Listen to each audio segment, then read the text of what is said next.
MTN news Malayalam television network. അസ്സലാമു അലൈക്കും വറഹ്മത്തുള്ളാഹി വബറകാതുഹു. അൽഹംദുലില്ലാഹ് വസ്സലാത്തു വസ്സലാമു അലാ റസൂലില്ലാഹ് വഅലാ ആലിഹി വഅസ്ഹാബിഹി അജ്മഈൻ, അമ്മാ ബഅദ്. ബഹുമാന്യരായ സഹോദരന്മാരെ, സഹോദരികളെ, വിശുദ്ധ റമളാനിൻ്റെ ഏറെ പവിത്രമായ ദിനരാത്രങ്ങളിലൂടെയാണ് നാം കടന്നുപോയിക്കൊണ്ടിരിക്കുന്നത്. കൂടുതൽ നന്മകൾ ചെയ്ത് അല്ലാഹു സുബ്ഹാനഹു വ തആലയിലേക്ക് അടുക്കുവാനും അതുവഴി റയ്യാൻ എന്ന കവാടത്തിലൂടെ സ്വർഗത്തിലേക്ക് പ്രവേശിക്കാനുമുള്ള പ്രവർത്തനങ്ങൾ നമ്മുടെ ഭാഗത്തു നിന്നുണ്ടാകണം. അല്ലാഹു സ്വർഗം നൽകി അനുഗ്രഹിക്കുന്നവരുടെ കൂട്ടത്തിൽ നമ്മെയും നമ്മുടെ കുടുംബത്തെയും ഉൾപ്പെടുത്തി അനുഗ്രഹിക്കുമാറാവട്ടെ. വിശുദ്ധ റമളാൻ ഇൽമുകൾ നേടുന്ന അഥവാ പുതിയ അറിവുകൾ കരസ്ഥമാക്കുന്ന ഒരു മാസം കൂടിയാണ്. കാരണം വിജ്ഞാനം നേടുക എന്ന് പറയുന്ന വലിയൊരു ഇബാദത്തായിക്കൊണ്ടാണ് ഇസ്ലാം പഠിപ്പിച്ചിട്ടുള്ളത്. നബി സല്ലല്ലാഹു അലൈഹി വസല്ലമ ഖുർആനെ സംബന്ധിച്ച് പറഞ്ഞു, ഖൈറുക്കും മൻ തഅല്ലമൽ ഖുർആന വഅല്ലമഹു. ഖുർആൻ പഠിക്കുകയും അത് പഠിപ്പിക്കുകയും ചെയ്യുന്നവരാണ് നിങ്ങൾ ഏറ്റവും ഖൈറായ പ്രവർത്തനം ചെയ്യുന്നവർ, ഏറ്റവും ഖൈർ ലഭിക്കുന്നവർ എന്ന് പ്രവാചകൻ സല്ലല്ലാഹു അലൈഹി വസല്ലം പഠിപ്പിച്ചതിൽ നിന്ന് വിജ്ഞാനം നേടുന്നതിൻ്റെയും അത് പഠിക്കുന്നതിൻ്റെയും പഠിപ്പിക്കുന്നതിൻ്റെയും ഒക്കെ മഹത്വങ്ങൾ നമുക്ക് മനസ്സിലാക്കാൻ സാധിക്കും. ഇന്ന് ഈ ഒരു ചെറിയ സംസാരത്തിലൂടെ നാം ഉദ്ദേശിക്കുന്നത് മഹാനായ റസൂലുള്ളാഹി സ്വല്ലല്ലാഹു അലൈഹി വസല്ലമയുടെ സുന്നത്തുകൾ അഥവാ ഹദീസുകൾ, അത് എന്താണ്, ആ ഹദീസുകളോട് ഒരു മുസ്ലിമായ മനുഷ്യൻ സ്വീകരിക്കേണ്ട നിലപാടുകൾ എന്താണ്, അതാണ് നാം ചർച്ച ചെയ്യാൻ ഉദ്ദേശിക്കുന്നത്. മഹാനായ റസൂലുള്ളാഹി സ്വല്ലല്ലാഹു അലൈഹി വസല്ലമക്ക് അള്ളാഹു ഇറക്കി കൊടുത്ത വേദഗ്രന്ഥമാണ് വിശുദ്ധ ഖുർആൻ. ആ വിശുദ്ധ ഖുർആൻ ലോകത്തുള്ള മുഴുവൻ മനുഷ്യന്മാർ ഹുദൻ ലിന്നാസ്, ജനങ്ങൾക്ക് മുഴുവനുമായിട്ടുള്ള ഒരു സന്മാർഗ വേദഗ്രന്ഥമാണ് വിശുദ്ധ ഖുർആൻ. ആ ഖുർആൻ്റെ പ്രത്യേകത അതിൻ്റെ ഓരോ അക്ഷരങ്ങളും ഓരോ ഹർഫുകളും ആയത്തുകളാണ്, അള്ളാഹുവിൻ്റെ ദൃഷ്ടാന്തങ്ങളാണ്. അതുപോലെ ഒന്ന് കൊണ്ടുവരാൻ ലോകത്ത് ഒരു മനുഷ്യനെന്നല്ല ഒരു പടപ്പിനും സാധ്യമല്ല. അത് അള്ളാഹുവിൻ്റെ ഒരു പ്രധാനപ്പെട്ട പ്രവാചകൻ നൽകിയ ഒരു അള്ളാഹുവിൻ്റെ പ്രവാചകന് അള്ളാഹു നൽകിയ ഒരു വലിയ മുഅ്ജിസത്താണ്. ആ വിശുദ്ധ ഖുർആനിൽ ഒരുപാട് കാര്യങ്ങൾ നമ്മുടെ ഇഹലോകത്തെയും പരലോകത്തെയും വിജയത്തിനാവശ്യമായ ഒരുപാട് കാര്യങ്ങൾ അള്ളാഹു സുബ്ഹാനഹു വ തആല അവൻ്റെ വിശുദ്ധ ഖുർആനോട് വിശദീകരിച്ചിട്ടുണ്ട്. ആ വിശദീകരണങ്ങൾക്ക് പ്രാക്ടിക്കലായ അഥവാ അതിൻ്റെ പ്രായോഗികമായ വിശദീകരണങ്ങളും അതിൽ ഇല്ലാത്ത ചില കാര്യങ്ങളും വിശദീകരിക്കാൻ വേണ്ടി നബി സല്ലല്ലാഹു അലൈഹി വസല്ലമയെ അള്ളാഹു ചുമതലപ്പെടുത്തിയിട്ടുണ്ട്. വിശുദ്ധ ഖുർആൻ നമുക്ക് ഇങ്ങനെ കാണാൻ കഴിയും, ലിതുബയ്യന ലിന്നാസ് മാ നുസ്സില ഇലൈഹിം. അഥവാ പ്രവാചകരെ, താങ്കൾക്ക് നാം വിശുദ്ധ ഖുർആനെ പോലെ തന്നെ മറ്റു ചില കാര്യങ്ങളും ഇറക്കി നൽകിയിട്ടുണ്ട്. അതെന്തിനു വേണ്ടിയാണ്? ലിതുബയ്യന ലിന്നാസി മാ നുസ്സില ഇലൈഹിം, അവരിലേക്ക് ഇറക്കപ്പെട്ട വിശുദ്ധ ഖുർആൻ താങ്കൾ വിശദീകരിച്ചു കൊടുക്കാൻ വേണ്ടി. അപ്പോൾ പ്രവാചകൻ നൽകപ്പെട്ട വിശുദ്ധ ഖുർആനിൻ്റെ വിശദീകരണങ്ങളാണ് പ്രവാചകൻ സല്ലല്ലാഹു അലൈഹി വസല്ലമയുടെ ഹദീസുകൾ. ആ പ്രവാചകൻ്റെ വിശദീകരണങ്ങൾ പ്രധാനമായും 3 രീതിയിലുണ്ടാവും. പ്രവാചകൻ സല്ലല്ലാഹു അലൈഹി വസല്ലം വാക്കുകൊണ്ട് വിശദീകരിച്ചതുണ്ടാവും, പ്രവാചകൻ സല്ലല്ലാഹു അലൈഹി വസല്ലം തൻ്റെ പ്രവർത്തനങ്ങൾ കൊണ്ട് വിശദീകരിച്ചതുണ്ടാവും, പ്രവാചകൻ തൻ്റെ മൗനാനുവാദങ്ങൾ തൻ്റെ അനുവാദങ്ങൾ കൊണ്ട് വിശദീകരിച്ചതുണ്ടാവും, പ്രവാചകൻ സ്വന്തം ജീവിതത്തിൽ ഉള്ള സ്വഭാവങ്ങളിലൂടെ വിശദീകരിച്ചതുണ്ടാവും, ഇടപാടുകളിലൂടെ വിശദീകരിച്ചതുണ്ടാവും. ഇങ്ങനെ പല രീതിയിലും പ്രവാചക സല്ലല്ലാഹു അലൈഹി വസല്ലമ ഈ ഖുർആനിനെ വിശദീകരിച്ചിട്ടുണ്ട്. അതാണ് ഹദീസുകൾ, സുന്നത്തുകൾ എന്ന് പറഞ്ഞാൽ. അഥവാ സുന്നത്ത് എന്ന് പറഞ്ഞാൽ വിശുദ്ധ ഖുർആനിനെ വിശദീകരിക്കുന്ന പ്രവാചക സല്ലല്ലാഹു അലൈഹി വസല്ലമക്ക് അള്ളാഹുവിങ്കൽ നിന്ന് അവതരിച്ച് കിട്ടിയിട്ടുള്ള വഹീകൾക്ക് പറയുന്ന പേരാണ് ഹദീസുകൾ. അപ്പം ഹദീസുകൾ വഹിയാണ് എന്ന് ചോദിച്ചാൽ അതേ വഹിയാണ്. കാരണം അതിൻ്റെ തെളിവെന്താണ്? വിശുദ്ധ ഖുർആൻ തന്നെ അള്ളാഹു പറഞ്ഞു, വമാ യൻതിഖു അനിൽ ഹവാ ഇൻ ഹുവ ഇല്ലാ വഹ്യുഹാ ഖുൽ ഇന്നമാ ഉൻദിറുക്കും ബിൽ വഹി.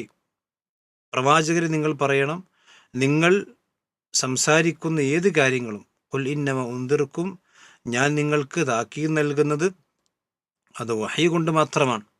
വമാ യൻതിഖു അനിൽ ഹവാ, തൻ്റെ ഇച്ഛപ്രകാരം പ്രവാചകനൊന്നും സംസാരിക്കുന്നില്ല. ഇൻ ഹുവ ഇല്ലാ വഹ്യുഹാ, അള്ളാഹുവിൻ്റെ പ്രവാചകന് നൽകപ്പെട്ട വഹിയാണത്. അപ്പോൾ പ്രവാചകൻ സല്ലല്ലാഹു അലൈഹി വസല്ലം ദീനിയായിക്കൊണ്ടുള്ള കാര്യങ്ങളിൽ ഇടപെട്ടുകൊണ്ട് പ്രവർത്തിക്കുകയോ സംസാരിക്കുകയോ അനുവാദം നൽകുകയൊക്കെ ചെയ്തിട്ടുണ്ടെങ്കിൽ അതെല്ലാം അള്ളാഹുവിൻ്റെ അടുക്കൽ നിന്നുള്ള വഹീൻ്റെ അടിസ്ഥാനത്തിലാണ്. ആ വഹീകളെയാണ് നമ്മൾ പ്രവാചകൻ സല്ലല്ലാഹു അലൈഹി വസല്ലമയുടെ സുന്നത്തുകളെന്നോ ഹദീസുകളെന്നോ പറയുന്നത്. ഈ ഹദീസുകൾ വിശുദ്ധ ഖുർആനിൻ്റെ വിശദീകരണങ്ങളായതുകൊണ്ട് തന്നെ ഈ ഹദീസുകളെ നമ്മൾ മാറ്റി നിർത്താൻ സാധ്യമല്ല. ഖുർആൻ എപ്രകാരം പ്രമാണമാണോ അതുപോലെ തന്നെ പ്രമാണമായി നമ്മൾ സ്വീകരിക്കേണ്ടതാണ് ഹദീസുകൾ. കാരണം ഹദീസുകൾ നമ്മൾ മാറ്റി നിർത്തുമ്പോൾ വിശുദ്ധ ഖുർആനിൽ പറഞ്ഞിട്ടുള്ള പല കാര്യങ്ങളും നമുക്ക് വ്യക്തമാവുകയില്ല. അത് എങ്ങനെയാണ് പ്രവർത്തിക്കേണ്ടത് എന്നുള്ളത് ഒരു വിശദീകരണം നമുക്ക് ലഭിക്കുകയില്ല. വിശുദ്ധ ഖുർആൻ പ്രസ്താവിച്ചിട്ടുള്ള പല പ്രസ്താവനകളും അവ്യക്തമായി തുടരുന്ന കാരണത്താൽ പ്രവാചകൻ സല്ലല്ലാഹു അലൈഹി വസല്ലമയുടെ ഹദീസുകൾ ഖുർആനുമായി കൊണ്ട് ഒട്ടി നിൽക്കുന്ന, അഥവാ വിശുദ്ധ ഖുർആൻ പ്രമാണമായി നമ്മൾ സ്വീകരിക്കുമ്പോൾ അതിൻ്റെ വിശദീകരണങ്ങളായ പ്രവാചകൻ സല്ലല്ലാഹു അലൈഹി വസല്ലമയുടെ ഹദീസുകൾ നമ്മൾ സ്വീകരിച്ചിട്ടില്ലെങ്കിൽ ഈ ഖുർആനിനെ തന്നെ നമ്മൾ കൈയൊഴിയുന്ന ഒരവസ്ഥയിലേക്ക് നമ്മൾ എത്തിപ്പെടും. വിശുദ്ധ ഖുർആൻ അല്ലാഹു പറഞ്ഞു, വമാ ആതാകുമുർ റസൂലു ഫഖുദൂഹു വമാ നഹാകും അൻഹു ഫൻതഹു. അള്ളാഹുവിൻ്റെ പ്രവാചകൻ നിങ്ങൾക്കൊരു കാര്യം കൊണ്ടുവന്നാൽ അത് നിങ്ങൾ പൂർണ്ണമായി സ്വീകരിക്കണം. അള്ളാഹുവിൻ്റെ പ്രവാചകൻ കൊണ്ടുവന്നതാണ് ഖുർആനും ഹദീസും. ഹുവല്ലദി അൻസല അലൈക്കൽ കിതാബ് വൽ ഹിക്മ. അള്ളാഹു സുബ്ഹാനഹു വ തആല അവൻ്റെ പ്രവാചകൻ സല്ലല്ലാഹു അലൈഹി വസല്ലമക്ക് ഖുർആൻ ഇറക്കിയിട്ടുണ്ട്. അതുപോലെ തന്നെ അൽ കിതാബ് വൽ ഹിക്മ. ഹിക്മത്ത് എന്ന് പറഞ്ഞാൽ ഇമാം ഷാഫി റഹ്മത്തുള്ളാഹി അലൈഹി പോലുള്ള മഹാപണ്ഡിതന്മാർ പറഞ്ഞത് വിശദീകരിച്ചതും അത് ഹദീസുകളാണ്. അപ്പോൾ ആ ഹദീസുകൾ വിശുദ്ധ ഖുർആൻ്റെ വിശദീകരണങ്ങൾ അത് നമ്മൾ മാറ്റി നിർത്തിക്കഴിഞ്ഞാൽ വിശുദ്ധ ഖുർആൻ്റെ വിശദീകരണം നമുക്ക് മനസ്സിലാക്കാൻ സാധിക്കുകയില്ല. ഒരുപാട് ഉദാഹരണം നമുക്ക് പറയാൻ കഴിയും. എല്ലാവർക്കും മനസ്സിലാകുന്ന ഒരു ഉദാഹരണം ഞാൻ പറയാം. അള്ളാഹുവിൻ്റെ ഖുർആനിൽ കാണാം, ഇന്ന ഇദ്ദത്ത ശുഹൂരി ഇൻദല്ലാഹി 12 ശഹ്റൻ ഫീ കിതാബില്ലാഹ് യൗമ ഖലഖസ് സമാവാതി വൽ അർദ് മിൻഹാ 4 ഹുറും. അള്ളാഹു സുബ്ഹാനഹു വ തആല ഈ വാനലോകത്തെ, ഭൂമി ലോകത്തെ, പ്രപഞ്ചത്തെ സൃഷ്ടിച്ച അന്ന് മുതൽക്ക് തന്നെ 12 മാസങ്ങളാണ് അത് നിശ്ചയിച്ചിട്ടുള്ളത്. ഈ 4 മാസങ്ങളിൽ 12 മാസങ്ങളിൽ 4 മാസങ്ങൾ ഹുർമത്താക്കപ്പെട്ട, യുദ്ധം നിഷിദ്ധമായ, അതുപോലെ തന്നെ കൊലപാതകങ്ങളെല്ലാം നിഷിദ്ധമായിട്ടുള്ള മാസങ്ങളാണ്. ആ മാസങ്ങളിൽ നിങ്ങൾ ഒരിക്കലും അക്രമങ്ങൾ പ്രവർത്തിക്കാൻ പാടില്ല. അപ്പോൾ 12 മാസങ്ങൾ ഏതാണ് എന്ന് വിശുദ്ധ ഖുർആൻ എവിടെയും പറഞ്ഞിട്ടില്ല.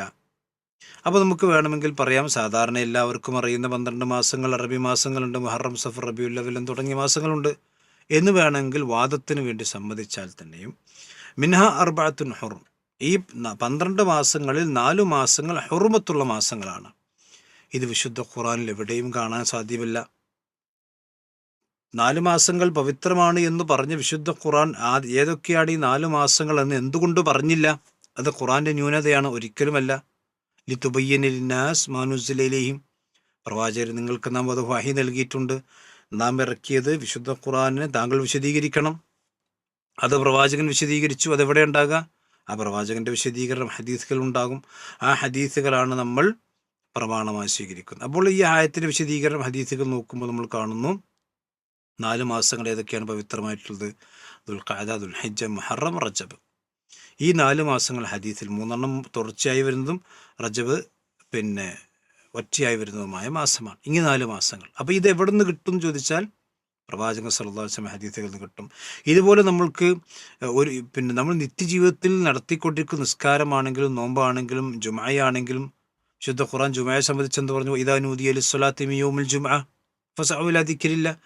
നിങ്ങൾ ജുമഅ ദിവസം നമസ്കാരത്തിലേക്ക് വിളിക്കപ്പെട്ടാൽ, ജുമഅയിലേക്ക് വിളിക്കപ്പെട്ടാൽ നിങ്ങൾ അള്ളാഹുവിൻ്റെ ദിക്റിലേക്ക് വേഗം വരണം. അപ്പോൾ എപ്പോഴാണ് വിളിക്കേണ്ടത്? സുബഹി സമയൻ്റെ സമയത്താണോ, ളുഹറിൻ്റെ സമയത്താണോ, അസറിൻ്റെ സമയത്താണോ, മഗ്രിബിൻ്റെ സമയത്താണോ? യൗമുൽ ജുമഅ എന്ന് പറഞ്ഞ് 24 മണിക്കൂറുള്ള ദിവസമാണ്. അപ്പോൾ ആ ദിവസത്തിൽ ഏത് സമയത്താണ് നിങ്ങൾ ജുമഅക്ക് വിളിക്കേണ്ടത് എന്ന് വിശുദ്ധ ഖുർആൻ വ്യക്തമാക്കിയിട്ടില്ല. അതാരും വ്യക്തമാക്കിയിട്ടുണ്ട്. നബി സല്ലല്ലാഹു അലൈഹി വസല്ലം തൻ്റെ ജീവിത പദത്തിൽ, തൻ്റെ പ്രവൃത്തി പദത്തിലൂടെ പ്രവാചകൻ സല്ലല്ലാഹു അലൈഹി വസല്ലം കാണിച്ചു തന്നു. അപ്പോൾ ഇതൊന്നും ഹദീസുകൾ വേണ്ട എന്ന് പറയുമ്പോൾ നമ്മളെ സംബന്ധിച്ചിടത്തോളം നമ്മുടെ വ്യക്തി ജീവിതത്തിലും നമ്മുടെ ആരാധനകളിലുമെല്ലാം നമുക്ക് അപൂർണമായ ഒരവസ്ഥയാണ് ഉണ്ടാവുക. മാത്രമല്ല വിശുദ്ധ ഖുർആൻ തന്നെയും പൂർണ്ണമായി നമുക്ക് മനസ്സിലാക്കാൻ കഴിയാത്ത അവസ്ഥയുമൊക്കെ സംജാതമാകും. അതുകൊണ്ട് തന്നെ വിശുദ്ധ ഖുർആൻ പോലെ തന്നെയാണ് പ്രവാചകൻ സല്ലല്ലാഹു അലൈഹി വസല്ലമയുടെ സ്വഹീഹായ ഹദീസുകളും നമ്മൾ സ്വീകരിക്കണം.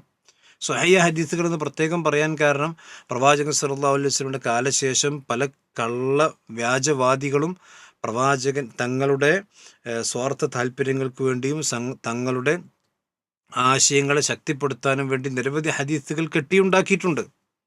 അത് കെട്ടിയുണ്ടാക്കി പലരും സമ്മതിച്ചതുമാണ്.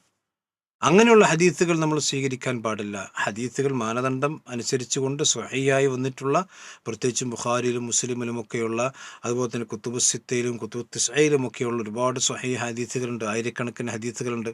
അതെല്ലാം ഇസ്ലാമിൻ്റെ പ്രമാണങ്ങളാണ്. ആ പ്രമാണങ്ങളെ മാറ്റി നിർത്തുമ്പോൾ വിശുദ്ധ ഖുർആനെ തന്നെ നമ്മൾ മാറ്റി നിർത്തുന്ന അവസ്ഥ. മാത്രവുമല്ല, വിശുദ്ധ ഖുർആൻ എല്ലാ സ്ഥലത്തും ഒരുമിച്ച് പറയുന്ന കാര്യമാണ് അത്യുല്ലാഹ് വ അത്യു റസൂൽ. നിങ്ങൾ അള്ളാഹുവിനെ അനുസരിക്കണം, അള്ളാഹുവിൻ്റെ പ്രവാചകനെ അനുസരിക്കണം. ഒരു വ്യക്തി ഞാൻ അള്ളാഹുവിനെ മാത്രമേ അനുസരിക്കുകയുള്ളൂ, അള്ളാഹുവിൻ്റെ പ്രവാചകനെ ഞാൻ അനുസരിക്കുകയില്ല എന്ന് പറഞ്ഞാൽ അതിൻ്റെ അർത്ഥം എന്താണ്? അവൻ പൂർണ്ണമായും മുഅ്മിനല്ല. ഇനി വീണ്ടും അള്ളാഹു പറയുന്നു, ഫൈൻ തനാസഅതും ഫീ ശൈഇൻ ഫറുദ്ദൂഹു ഇലല്ലാഹി വറസൂൽ. നിങ്ങൾക്കിടയിൽ വല്ല അഭിപ്രായ വ്യത്യാസങ്ങളും ഭിന്നതകളും വന്നാൽ നിങ്ങൾ അള്ളാഹുലേക്കും അവൻ്റെ പ്രവാചകനിലേക്കും മടക്കണം. അള്ളാഹുലേക്ക് മടക്കുക എന്ന് പറഞ്ഞാൽ അള്ളാഹിൻ്റെ കിതാബിലേക്ക് മടക്കണം, ഖുർആനിലേക്ക് മടക്കണം. കാരണം അള്ളാഹുവിൻ്റെ അടുക്കിലേക്ക് നമുക്ക് ചോദിക്കാൻ പറ്റുമോ? അള്ളാഹുവിൻ്റെ അടുക്കിലേക്ക് കയറി ചെന്ന് നമുക്ക് ചോദിക്കാൻ അവസരമില്ലല്ലോ. നമ്മൾ അള്ളാഹുവിൻ്റെ കിതാബിലേക്ക് മടക്കുന്നു, അള്ളാഹു സുബ്ഹാനഹു വ തആലയുടെ പ്രവാചകൻ സല്ലല്ലാഹു അലൈഹി വസല്ലമയുടെ ഹദീസുകളിലേക്ക് മടക്കുന്നു. അപ്പോൾ ഖുർആനും സുന്നത്തും പ്രമാണമാണ്. ഇനി എങ്ങനെയാണ് ഈ പ്രമാണത്തെ നാം സ്വീകരിക്കേണ്ടത്? നമ്മുടെ ബുദ്ധിക്കനുസരിച്ചുകൊണ്ടും നമ്മുടെ സാഹചര്യങ്ങൾക്കനുസരിച്ചുകൊണ്ടും നമ്മുടെ ഇച്ഛകൾക്കും നമ്മുടെ ചിന്തകൾക്കും നമ്മുടെ താല്പര്യങ്ങൾക്കും അനുസരിച്ചു കൊണ്ടാണോ നമ്മൾ ഹദീസുകൾ സ്വീകരിക്കേണ്ടത്, ആയത്തുകൾ സ്വീകരിക്കേണ്ടത്? അല്ല.